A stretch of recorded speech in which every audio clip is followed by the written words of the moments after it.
What if I told you that success isn't just about winning? That the real secret most people ignore, fear, or even deny is failure? Sounds strange, right? But think about it. Every dreamer, every leader, every creator you admire didn't avoid failure. They faced it, learned from it, and kept moving forward. Now, here's a question for you. Do you prepare for failure or only for success? Most of us plan what to do when things go right, but very few prepare for when things fall apart. And yet, it's in those broken moments that we discover our true strength, our real character, and the courage to keep going. So, why should we plan for failure before success? And how can doing so actually make our path stronger, steadier, and more meaningful? That's what we're going to explore today, together. If you enjoy deep reflections like this, make sure to subscribe to Mind in the Mirror and hit the like button. It helps us grow, and it means we can keep bringing you more thoughts that make you stop, question, and look at life a little differently. Part 1. The nature of failure. Failure is not your enemy. It's feedback. It's life's way of whispering, not this path, try again, adjust, grow.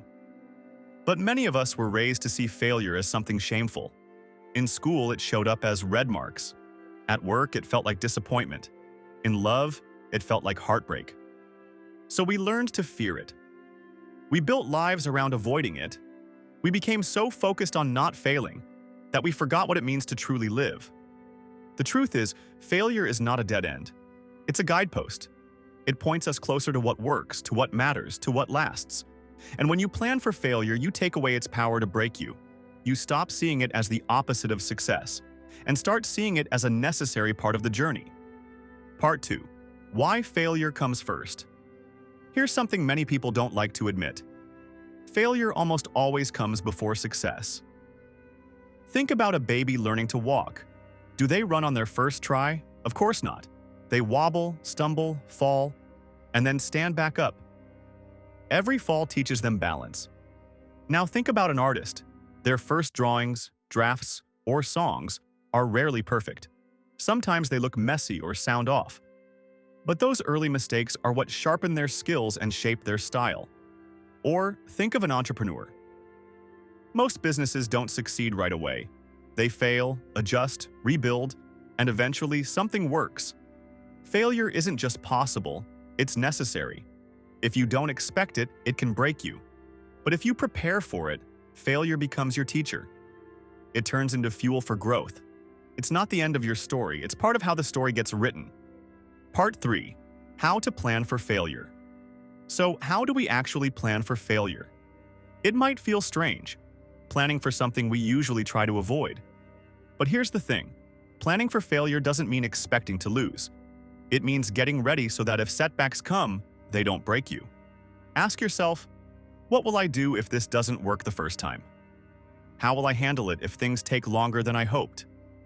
Who can I turn to for support when things go wrong? Planning for failure is really about building strength into your journey. It's like carrying an umbrella. You don't want rain, but if it comes, you're prepared. It's about giving yourself permission for mistakes, delays, and detours without letting them stop you. When you plan this way, failure stops being a threat and becomes a guide, showing you what to adjust, learn, and improve along the way. Part 4. The gifts hidden in failure. Failure gives us things that success never can. It teaches humility, reminding us that we are human, not perfect. It offers wisdom, lessons that no book or course could ever provide. And it builds courage because each time we fall and rise again, the fear of failing becomes smaller. Think about history. Many great discoveries came from failure. A failed experiment led to a breakthrough. A closed door pushed someone toward a better opportunity. Heartbreak created space for a healthier love. When we plan for failure, we give ourselves permission to see these hidden gifts. Instead of being overwhelmed by shame or fear, we can approach life with curiosity and openness. Failure becomes not a stopping point, but a teacher, showing us what to change, what to keep, and how to grow. In its own quiet way, failure shapes stronger, wiser, and braver versions of ourselves. Part 5. Failure versus identity. Here's where many of us get trapped. We mistake failing at something for being a failure. There's a huge difference. Struggling with a task, losing a job, or facing a setback in a relationship doesn't mean you're broken. It simply means that, at that moment, things didn't go as planned. The problem comes when we tie our self-worth to success. Then every failure feels like proof that we aren't enough. That's heavy, and it stops us from moving forward. This is why planning for failure is so important. It teaches us to separate what happens from who we are. You are not your mistakes. You are not your setbacks. You are the person who chooses what comes next, who decides how to respond, and who keeps growing. Failure becomes a stepping stone, not a sentence. It's a moment, not your identity. Part 6. Practical tools for planning failure. Let's make this real. Planning for failure doesn't mean giving up hope. It means being ready. Here are some simple ways to do it. Build buffers. Expect that things might take longer, cost more, or be harder than you imagine. Give yourself extra time and space to handle surprises. Redefine failure. Instead of seeing it as the end, see it as a teacher. Every setback gives you information about what works and what doesn't. Write a failure plan. Ask yourself, if this doesn't work, what will I do next? Who can I reach out to? What can I try differently? Practice small failures. Try new things where mistakes are safe, like cooking a new dish or learning a new skill. This helps you get comfortable with imperfection. Celebrate attempts, not just results. Success isn't only winning, it's showing up, trying, and having the courage to try again, no matter what happens. Planning for failure helps you face life with courage instead of fear. Part 7. The emotional side of failure. Even when we know the lessons of failure, it still hurts. It stings. It makes us question ourselves, and that's perfectly normal. Planning for failure doesn't mean acting like it won't hurt. It means giving yourself space to feel the pain without letting it stop you. When things don't go as planned, pause and ask, what can I learn from this? How is this experience helping me grow? What can I take forward from this moment?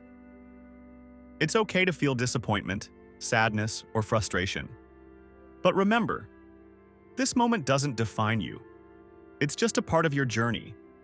Feeling the hurt, learning from it, and moving forward, that's how failure becomes a guide instead of a roadblock. Part 8. Why success needs failure.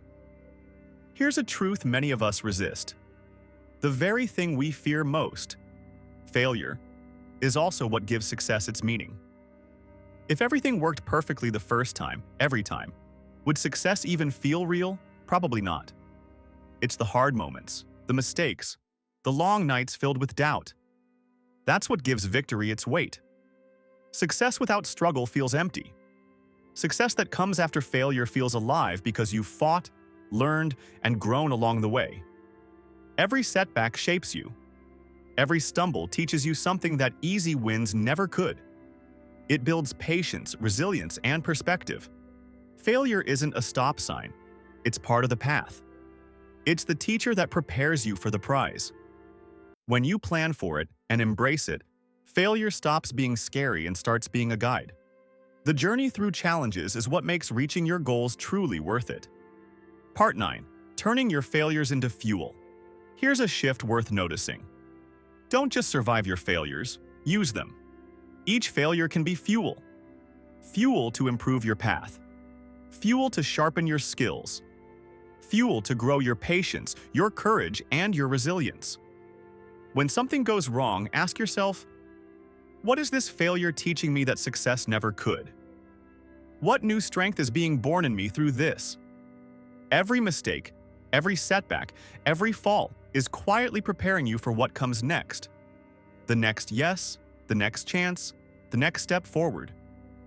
Failures are not just roadblocks. They are lessons, guides, and building blocks. They show you what works, what doesn't, and where you need to grow. When you see them this way, each failure stops being a defeat and becomes part of the foundation for the life, the goals, and the growth you are creating. Part 10. Closing reflection. Failure isn't the opposite of success. It's the soil where success grows. When you plan for failure, it's not negative thinking, it's wisdom. It's saying, I know the path won't be perfect, but I'm strong enough to keep moving. So when you dream big, don't only plan for winning. Plan for how you'll get back up when you fall. Plan for how you'll stay steady when things go wrong. Plan for how you'll keep going, even when it hurts. Here's the truth. Success doesn't come from avoiding failure. It comes from learning how to carry it, grow from it, and move forward with patience and courage. Outro. Thank you for sitting with me today, for giving your mind and heart a little space to breathe. I hope these words reminded you that failure is not your enemy. It's just part of the path. But let me ask you, what chapter are you in right now? Are you in the middle of a fall or standing up again? And how might this moment be shaping the story you're meant to live? If this spoke to you, I'd love for you to subscribe to Mind in the Mirror and join me here each week. Together, we'll explore not only how to move forward in the world, but how to stay true to yourself while doing it. And before you go, don't forget to like this video. It helps this little community grow.